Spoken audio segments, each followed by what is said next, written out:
All right, 6 p.m. We'll call this regular village board meeting to order. If you'd all please join me in a moment of silence.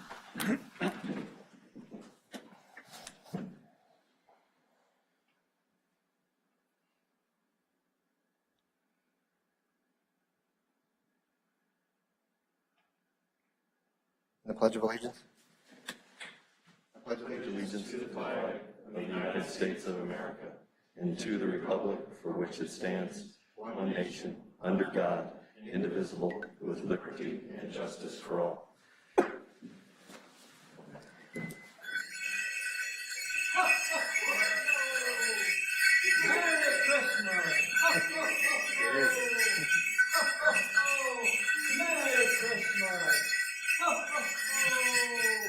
Merry Christmas, everyone. We'll let you have the first public announcement this evening, if you would so like. Thank you much. Chief?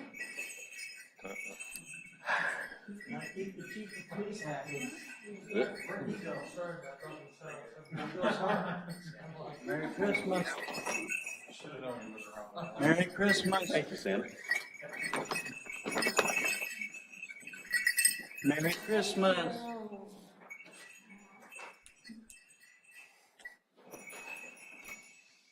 Merry Christmas.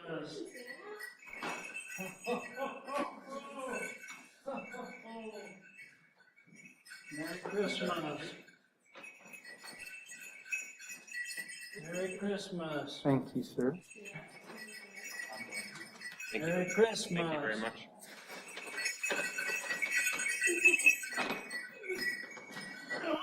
Excuse me, Merry Christmas. Santa Claus and Santa Claus in training. Thank you, Santa. Okay.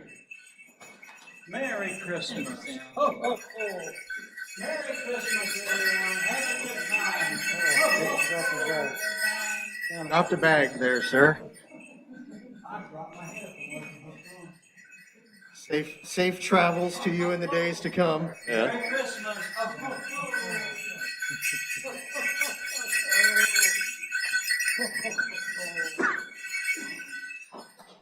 Okay, Madam Clerk, would you take the roll, please? Trustee Mann. Present. Trustee Mao. Here. Trustee Charo.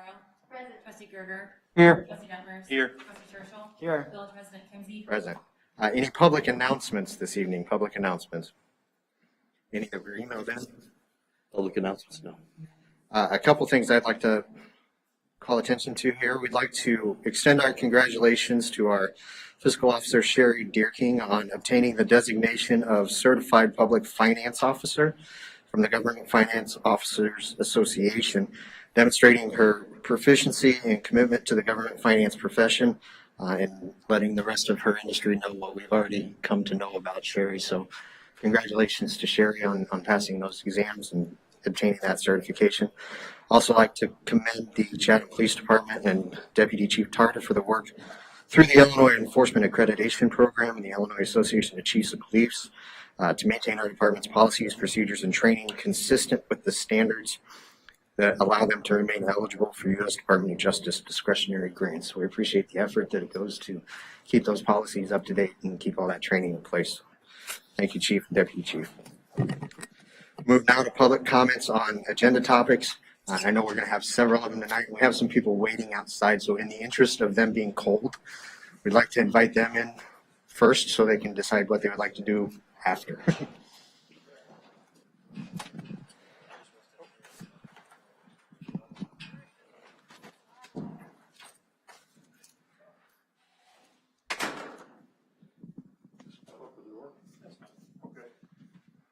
Hi, my name's Keith Chu. I came to ask a couple of questions about the letter of intent for the sale of the electrical distribution system. I can imagine that, I can imagine that there have been discussions going on for a number of months that we haven't been made privy to, and I understand the confidentiality and all that. But within the letter of intent, it clearly states a purchase price at net book. And my question is, hopefully you can answer, is what was the due diligence done to understand whether or not the net book value was actually the best and most appropriate price, because fair market, normally for a distribution system, is higher than net book value. The other part of my question is, since it is clearly stated it's net book value, what liabilities are there on the distribution system that will have to be satisfied upon the sale? How are those liabilities actually being secured is probably the best word. And if they're being secured by bonds, are they general municipal bonds, or are they specifically against the distribution system? And if so, are those bonds going to be required to be retired early with the loss of the asset actually guaranteeing those bonds, acting as the collateral? And if you do retire them early, will there be a premium? So I'm just trying to make sure it's a good financial decision. I think there's a lot of other questions or issues that will have to be worked out to make certain it's still a good deal for the city of the people of Chatham to guarantee the same level of service we've become used to and all of that. But I just want to make sure that somehow or another something hasn't been missed in that discussion process, especially on something this size that, and again, I understand the reason for the confidentiality, but I'm just asking to make certain that these things haven't been missed. Thank you, sir. Thank you. Got it.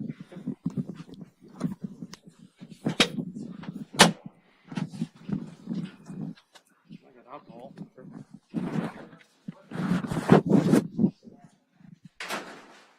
Hello.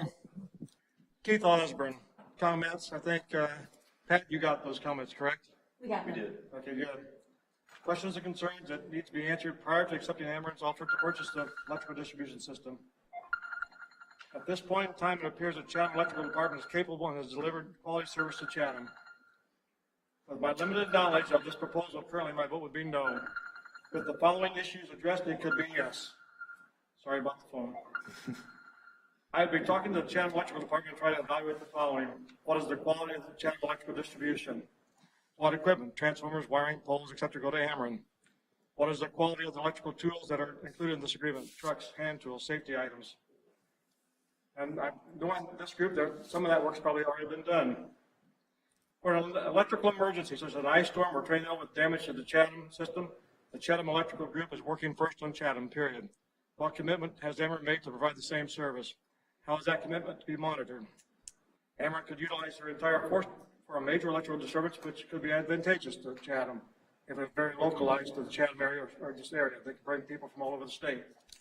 Small outages during non-normal work hours, like right now, could result in longer corrections as Ameren has a small crew to handle an area. The crew would need to finish the job they are working on and travel so many hours to Chatham.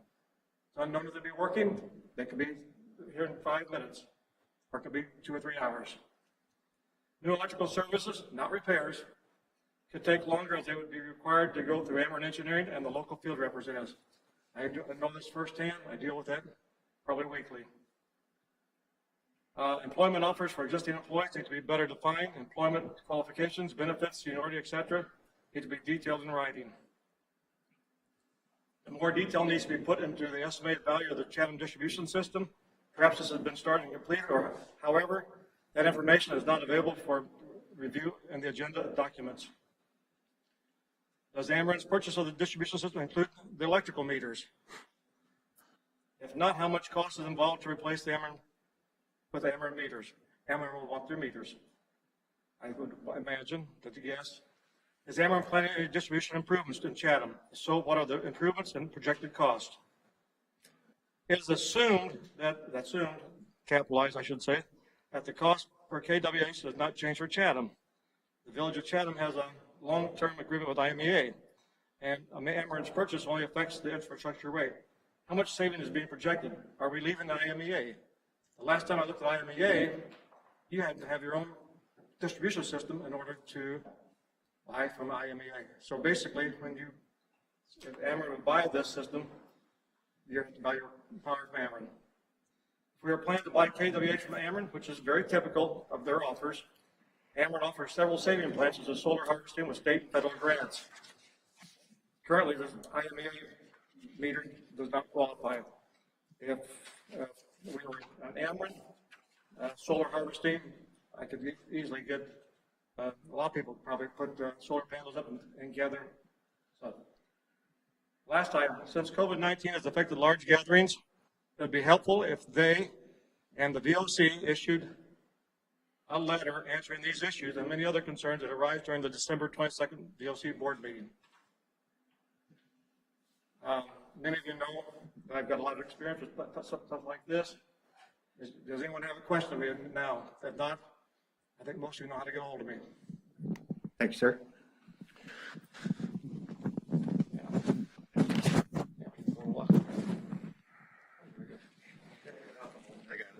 We're good? Thank you. Thank you. Yep. How you doing, Chief? Jeez.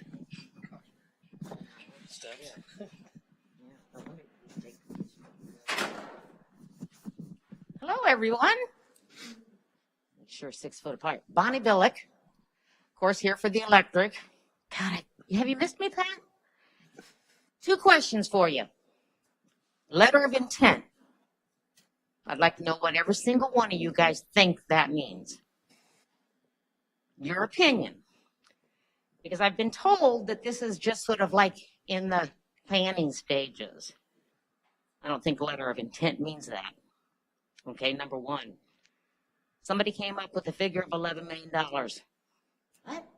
Really? Second question is, what are you going to do with that $11 million?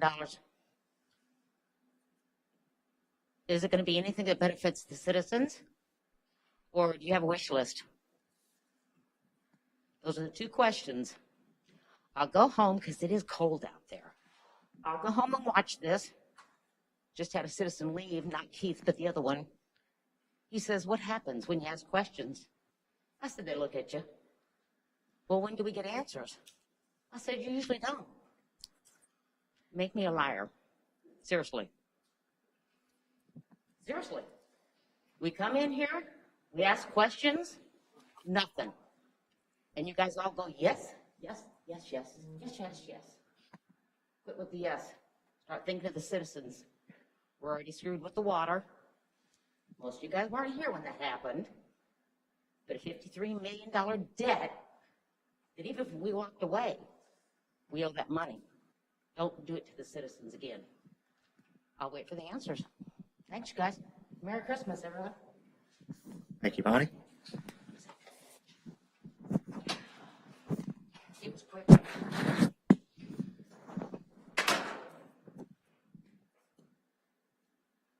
That's it.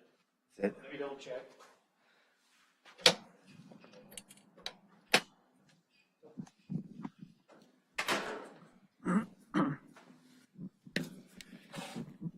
Just keep everybody in their seat and we'll pass this around to them. Who wants to go first? Anybody want to talk? Oh, yeah, I will. I just hope that each and every one of you have thoroughly thought this through. Is it truly a betterment for Chatham? I don't think so. Wait.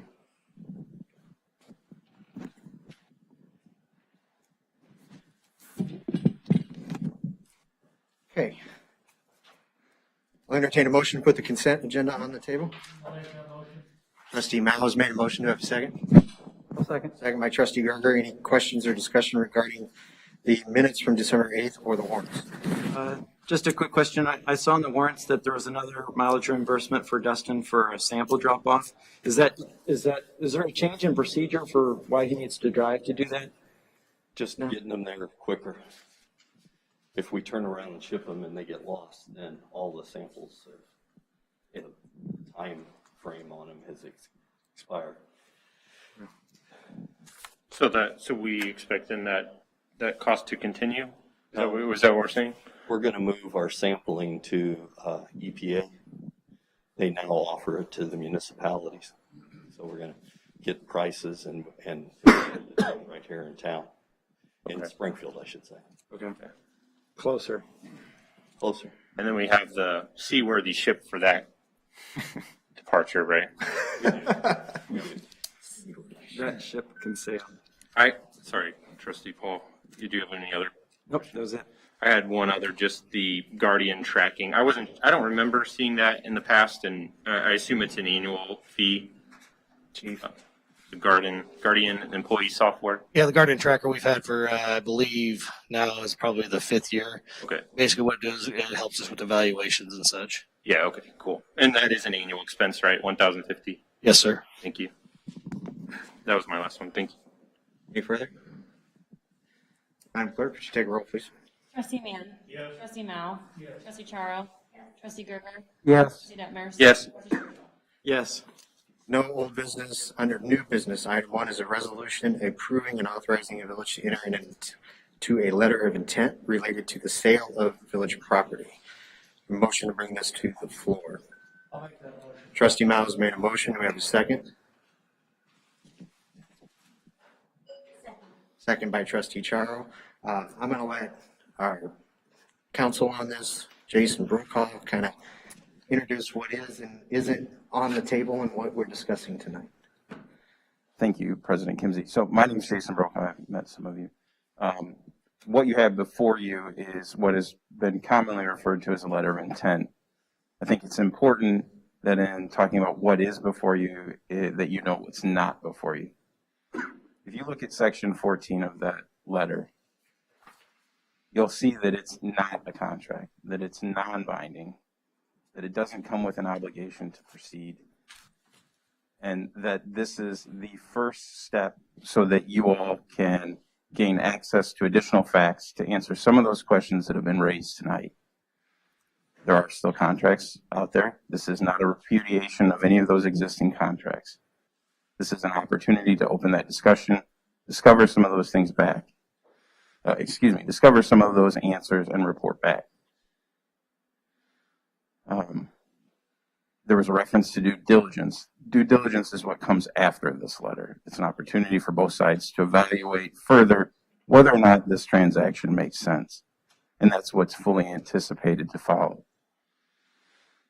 It's important to understand, if you approve this tonight, there's not going to be any change tomorrow morning when you wake up in the electric department. It'll still function as it currently exists.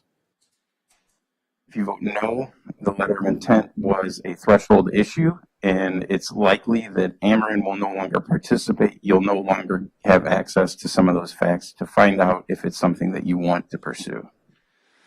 But there's a time frame to do that due diligence, and there's several conditions that are identified in that letter. And a lot of the questions that have been asked will take a significant amount of time and effort to investigate and make certain decisions on. So it doesn't make sense to do those before some of the items and the conditions are satisfied that are identified in that letter. I believe that's the gist of what's going on. I'm happy to answer any questions you may have. So, Jason, just to make sure and for clarity of the non-binding nature of this, there's nothing in this letter tonight that finalizes a deal, nor does anything in there obligate the board to vote in a certain way in the future. And there's no contractual obligation created with anything in here. That's correct. If you all look at section 14, the language is abundantly clear.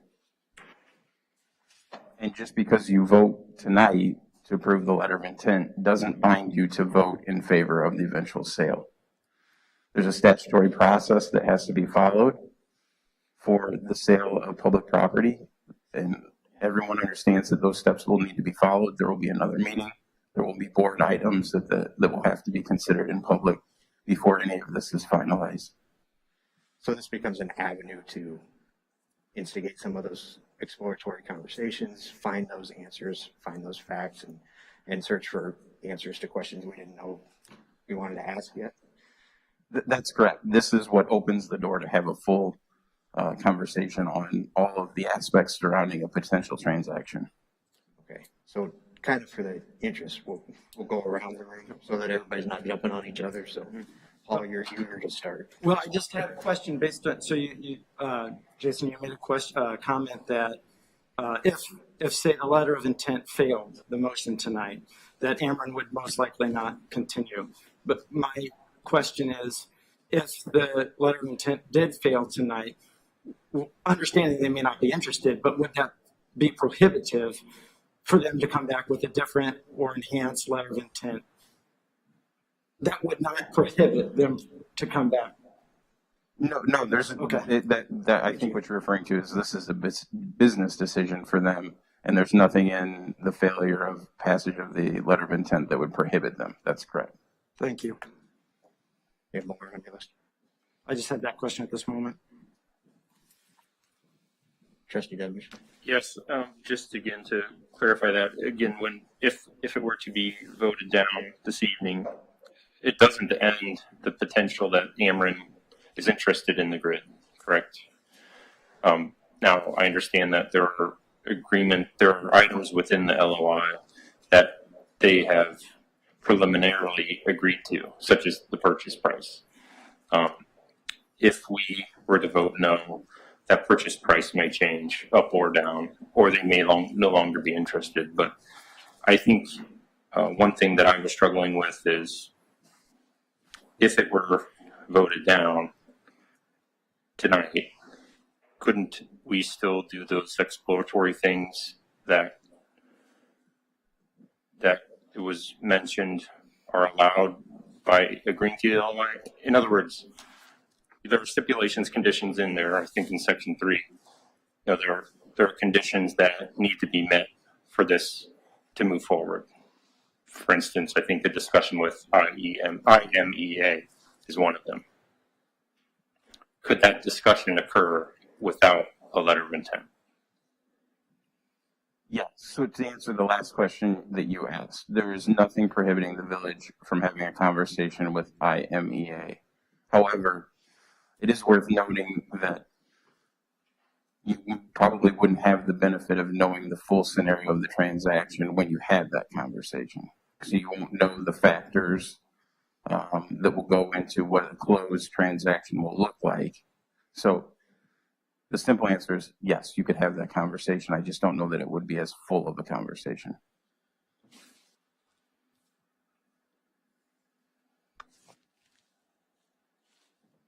Can you give me an example of, I know you said factors, can you give me an example of something that we might learn by passing this that we couldn't learn by not passing this?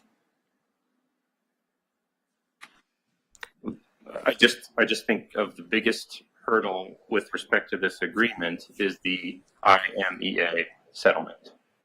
And personally, I think that settlement, and I think we received word from IMEA this morning that settlement will not be easy. So can the Village of Chatham, if it were interested in moving forward, have that discussion with IMEA without the letter of intent? Yes, they can have that conversation without. Can I answer? I think what you evaluate is what are you bringing into a conversation, and what information are you dealing with. So somewhere, and we recognize in the LOI that is one of the things that has to happen at some point in time. And, so when you move to your next conversation, that has to be done and worked through, similar to where we're at now. At some point in time, you have to establish a basis of a conversation and then build on that. And do you want to change your basis of a conversation?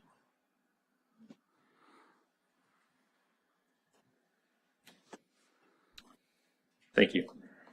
Trustee Griffin. And it's my understanding the only thing we could discuss tonight is what's contained in the LOI. There's nothing else we could touch upon. Well, there's nobody from Ameren here or IMEA to answer any of those questions anyway.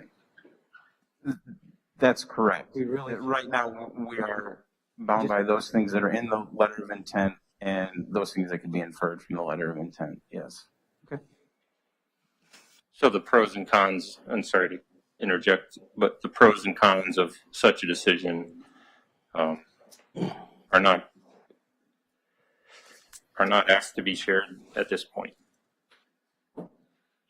Well, you could certainly weigh those on its face, the items that have been identified, but there's certainly nothing prohibiting this board from weighing them going forward. You would just have an opportunity to gather information from IMEA and Ameren alike and weigh those pros and cons. There's nothing prohibiting that going forward.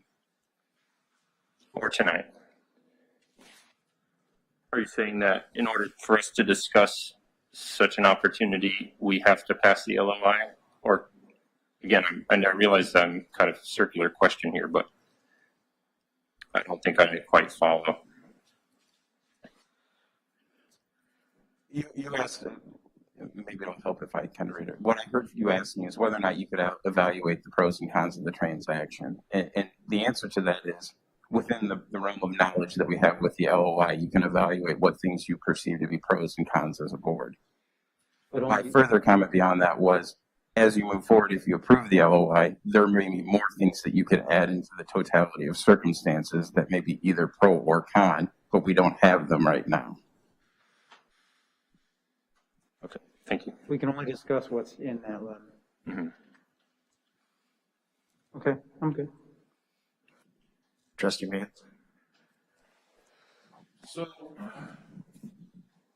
want to kind of do a little bit of summarization here, right?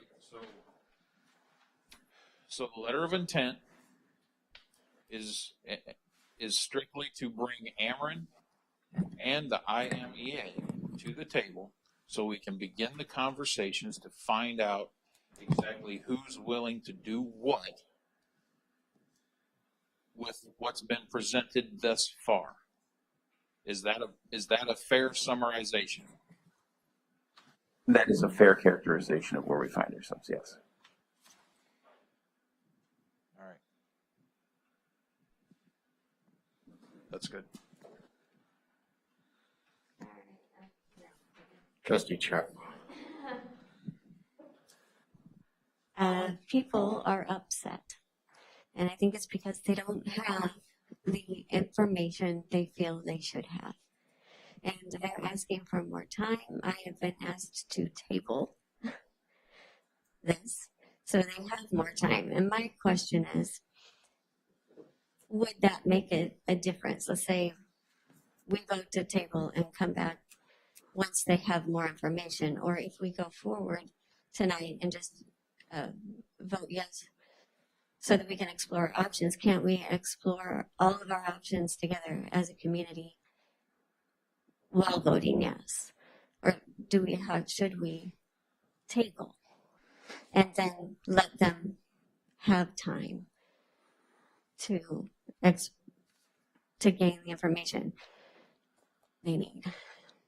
I think the easiest way to answer that is that nothing is guaranteed as far as what Ameren's interest will be in the absence of a letter of intent.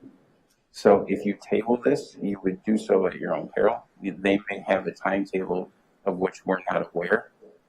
And so that can come with its own risks as a board, that they may move along. They have their own long-term, short-term, mid-term planning obligations that they have to see. And part of the letter of intent was being able to get more insight into that aspect of things. So this is the point for the people to speak, and we all gain information together. If we vote no or table, then our information is limited. Yes, correct.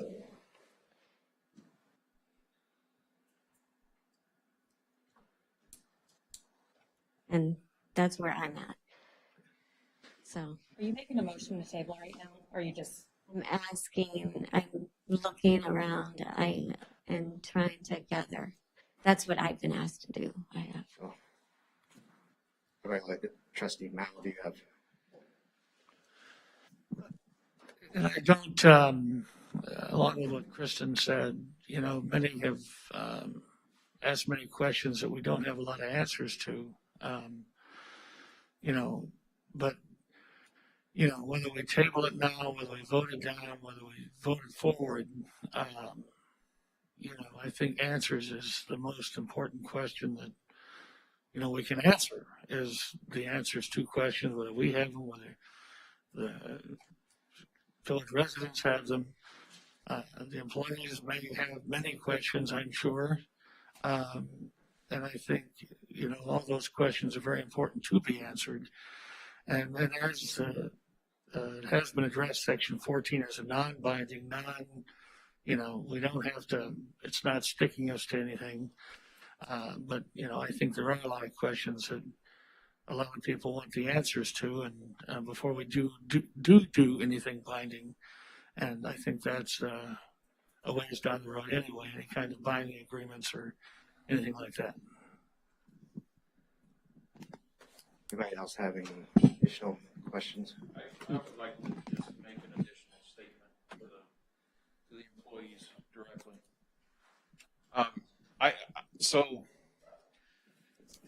I want to put this out there directly to the employees. In no way is this any kind of statement towards the job that you perform on a daily basis. I 100% understand how you may feel. I've been in your position. I understand where you're at. The amount of question that you have flowing through about what's going on and what we're doing. I can't express this any other way. It is not any other reason than we have an opportunity in front of us, a possible opportunity in front of us for the entire village. I will not make a commitment one way or the other, but I want to at least explore the options. Okay, and it has absolutely nothing to do with the job that you perform on a day-to-day basis in your abilities as individuals. And I need you to understand that as an elected official, we have to look at every possible option. And one of those options is we do nothing and we continue the path. Another option is we explore this opportunity with Ameren. It may be smoke and mirrors and a bunch of BS when we get through it. I have no idea. But until we look, we have no way of knowing.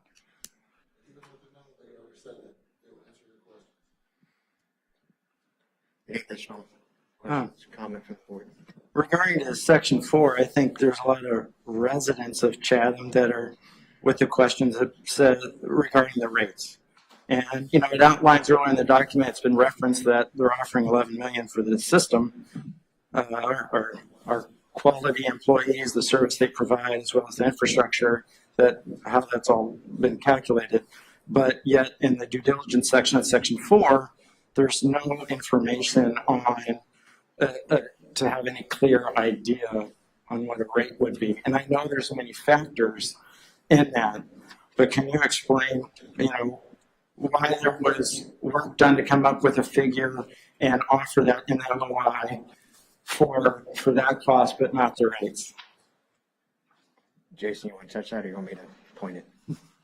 I can only provide some generalities with respect to that item, but the way a regulated utility generates rate figures is different from the way you all do as a municipal operation, and that they have to seek approval from the ICC.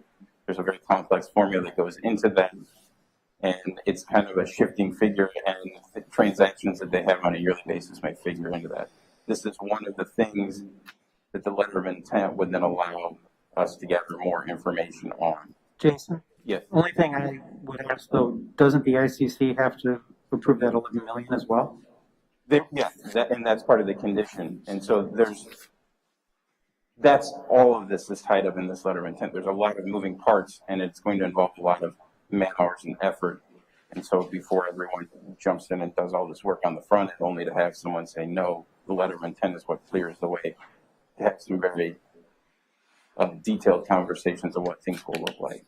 Yeah, and then to further on the rate question, because it is obviously that's one that is forefront in anything we're having, is what would the impact be on our customers? That's one that we clearly lay out in the conditions section under item H. that says in there is our provision of documentation that's satisfactory to compare those rates and to be able to have that and have that kind of information put out.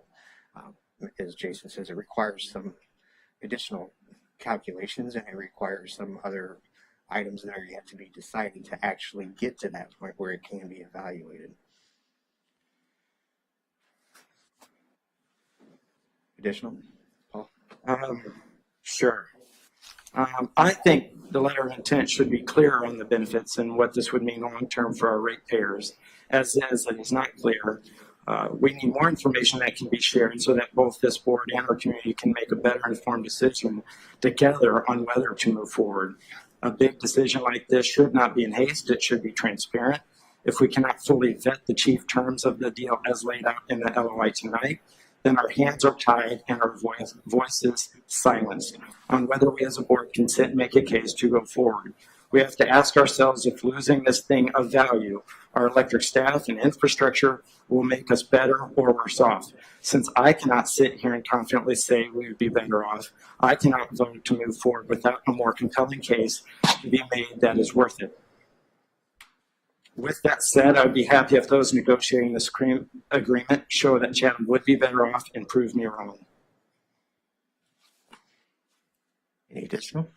Well, along those lines too, you know, I chair the utility committee, Trustee Scherfel sits on it, and, you know, and Trustee Mann sits on it. And the problems that come before us we've never had, and this isn't a testament to you guys, is an electric issue. We often have water issue. And I would think we would pursue the sailing of the water before we would pursue this. And, you know, this contract, with SSWC, we have some control. We have a board member. With this contract, we have no control. If they say no, we can't do anything about it. It's ironclad at the end of it. So going forward with it, do we really want to throw money? And we could have had answers here in the original LOI that didn't provide anything. It didn't answer any question that would be relevant for us to make a decision, nor the citizens to have any questions answered. So I wouldn't want to move forward with this either. Any correct?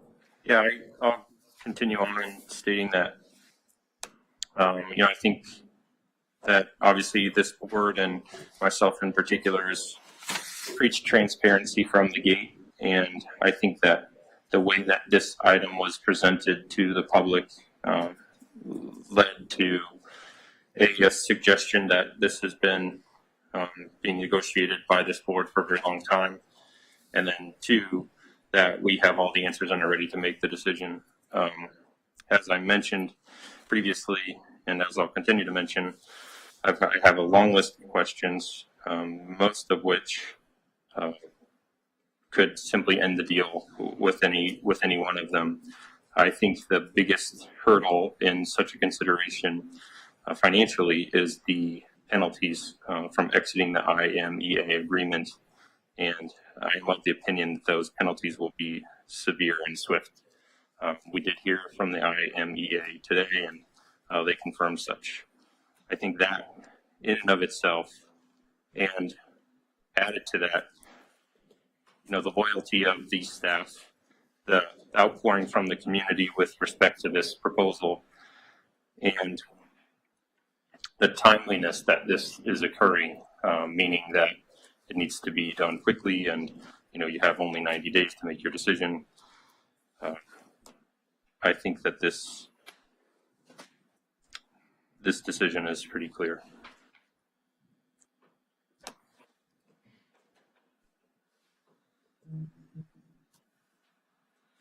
Anyone else? So there's an obvious awkwardness with moving a conversation like this into a public forum, but that is a step that has to be taken by a public board at some point in time to interject a scenario like this into a discussion so that it can't be vetted, it can't be evaluated, and all the aspects of it can be looked at.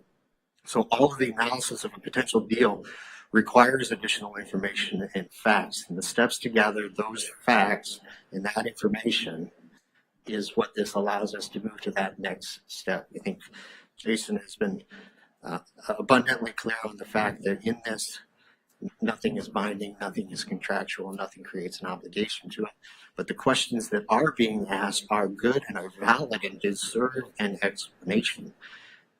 This is the proposed avenue to move to that position in a non-binding, non-critical way. So if you don't take an opportunity to explore and seek those answers, you'll never be able to complete that due diligence. And I always think that it is incumbent upon a board to take the steps to be able to evaluate an offer. We know in who has presented to us that this is the avenue that they would like to proceed to get those answers, to be able to answer all those very good questions. And I know questions that you guys have too, and they're important to all of us and have been from the start of any conversation. All that stuff weighs on our mind. Ryan's correct in his assessment. But what we know is the potential buyer who's inquiring and making a proposal in this issue has proposed this is the avenue by which they're willing to work through to establish those answers, to be able to get all those things. There's, most of the topics that you guys brought up tonight and that have been asked are addressed as a specific condition laid out there that we're fully acknowledging the fact that we know we can't move forward until we understand these pieces of this puzzle. And the avenue to understand those pieces of the puzzle, to be able to fully evaluate a full proposal, a final proposal, with that evidence and that information in front of you and out for everybody else to see, is through this vehicle. If you don't take that vehicle, you may not have the opportunity to fully explore that.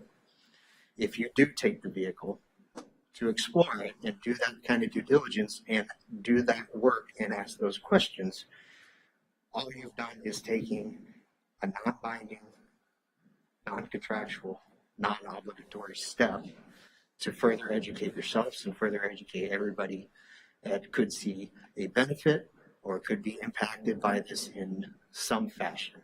And I think that in and of itself is worthy of a good board to take the time to explore all those things. You're not committing to any final answer tonight. You're just saying, I want to understand what all these facts are and how these various pieces may fall into place.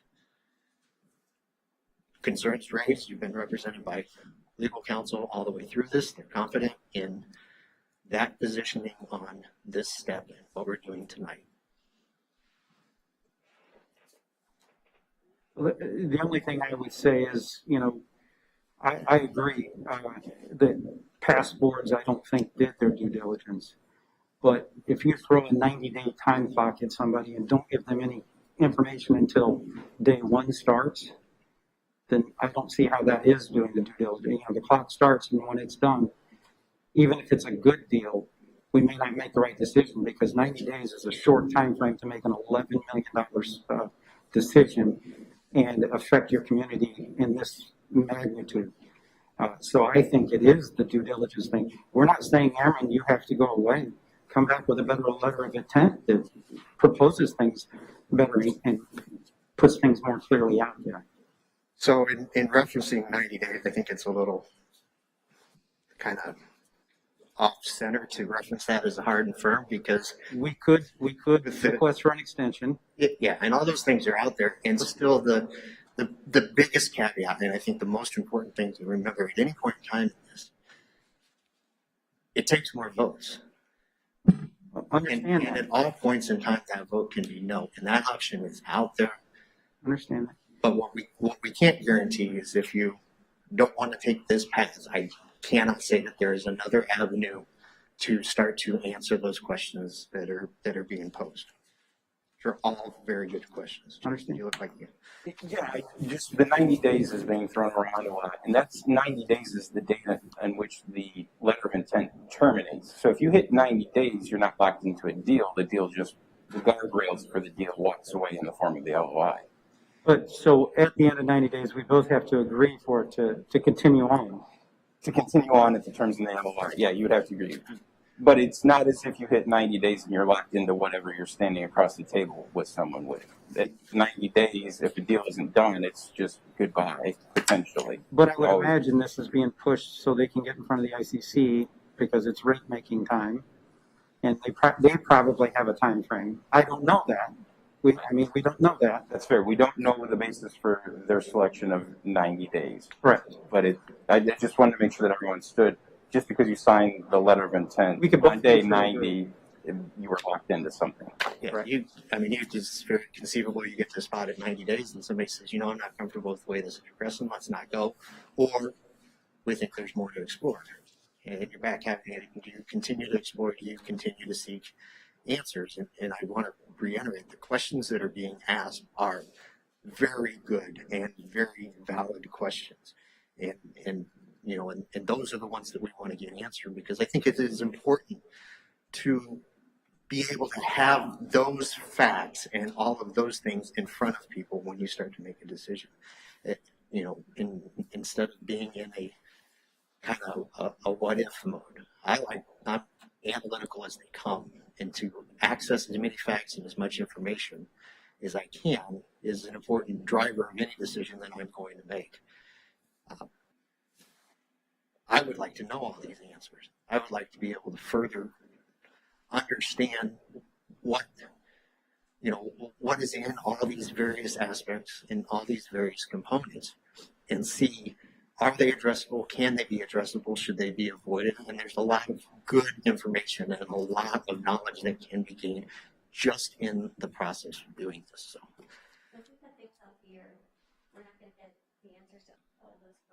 I cannot speak to how other potential parties. It's possible. I don't have that answer, and I don't think anybody has the answer to. I think the purpose generally of a letter of intent is to clarify that people are willing to talk about a similar topic. And if you don't, and I think you've got unanimous agreement that those are the kinds of things that need to be answered. Well, and another concern, look at service. They can have a certain level of what they would offer for service if once you agree. But you're not going to have that answer until it happens. And a concern with that is it's too late. So the problem with that game of it, next point, is there's always a next point, but it could get worse. Could, raise more questions, more concerns. So, any additional? No. So the question is, do you want to go on a fact-finding mission to get the evidence and try to address some of these questions by approving this, Madam Clerk? Trustee Mann. Yes. Trustee Mel. Yes. Trustee Charles.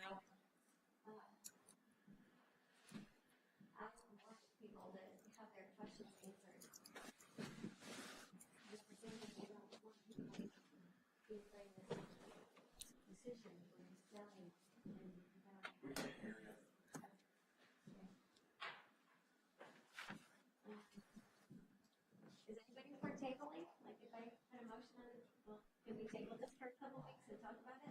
We're in the middle of a vote. Currently in the middle of a vote. I'm gonna have to say no for it now. Trustee Gerger. No. Trustee Detmer. No. Trustee Scherschel. No.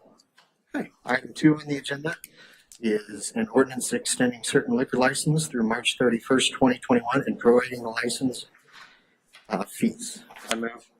Trustee Second. Demers made a motion. Trustee Scherschel seconded. This extends the 2020 liquor licenses for those carriers with, where's the list, Craig?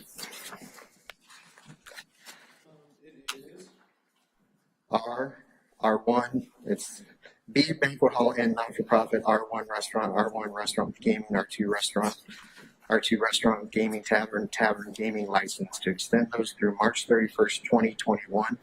The license fees that are set forth in section 111.17 of the Village Code for renewals of the aforementioned license type should be prorated to 2021 to the date in which on-premise consumption of food and beverages is again allowed by the state of Illinois. any questions or discussion regarding this? Those that have been prorated will be credited back? Or, sorry, those that have already submitted payments will be credited back, or? Yeah, that's the last part of that sentence that I didn't finish. I'll give I think it was your idea, President Kinsey. I mean, this is a nice thing to do during COVID. We did it on the side for utility, and this is a good thing. Additional? Madam Clerk, could you take the roll? Trustee Mann. Yes. Trustee Mao. Yes. Trustee Charles. Trustee Gerger. Yes. Trustee Detmers. Yes. Trustee Churchill. Yes. All right, we have, is there any additional public comment? Hearing none, the scheduled meetings of Public Properties and Recreation at 6 p.m. January 11th. Village Board will meet at 6 p.m. January 12th. The Committee of the Whole follows at 6:15 or thereafter. Planning Commission 6 p.m. January 21st, and the Village Board again 6 p.m. on January 22nd.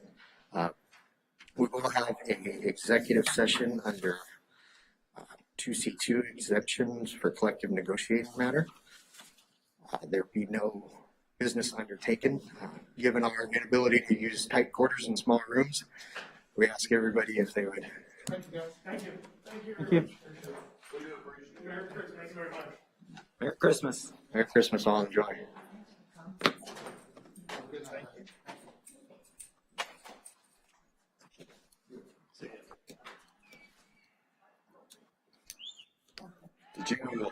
Did you close the meeting? I'd like to entertain a motion to move to closed session, collective negotiating matter number 2C2. I'm going to stop the broadcast, okay? Let's get that motion on. I'll make that motion. Trustee Churchill's made